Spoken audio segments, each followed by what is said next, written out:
Romans chapter 3 from verse 19. This is very technical, and Paul was much more than a PhD holder. He was much more than a PhD holder for him to be able to craft these secrets of God the way he did. There were times he went into athletics to get metaphors, to reveal revelations he had seen. There were times, but this was that time. In the book of Romans is that time where Paul operated like a lawyer, because all the registers he used in the book of Romans, especially first half of the book of Romans, were legal registers, as he attempted to bring us the perspective of the justice system of heaven and how that affects the life of the believer upon the face of the earth. So we look at Romans chapter 3 verse 19. Hallelujah. Now we know that what things soever the law saith,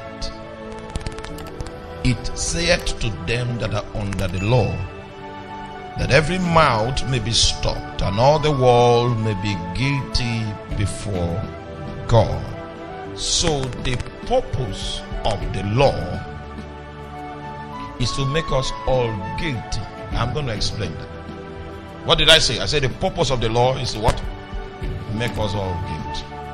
You see, when Adam now died that death that he died after rebelling against God, what happened to him is that he became independent from God. He became alive to the world system, alive to Satan, but dead to God. Hallelujah. Now, so the law was the revelation. It's a gift. Because everything in the civilization of man, God was no longer part of it. So the standards of man were human standards. That was a fallen state of existence, totally fallen. For instance, if in this hall now, the number of our civilization is 6, which is man, who will lead?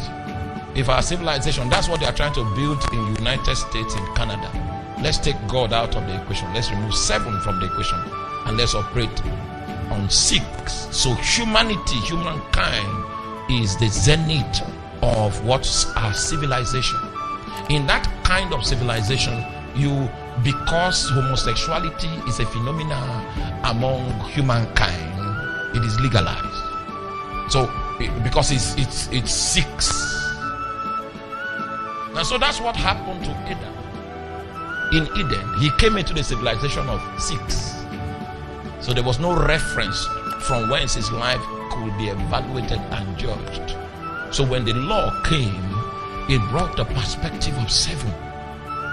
And what the law did was that the law revealed how depraved we were, how fallen we were, because the law was a revelation of the standards of God coming into the earth again after many years of man's attempt at experimenting the civilization that was captured within the fallen cucumber of his experience. So it was a blessing.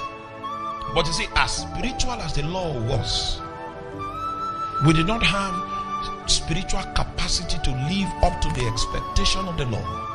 So even though the law was an exposition of the civilization and the culture of God, it only aided to condemn us because we could not live up to his standard.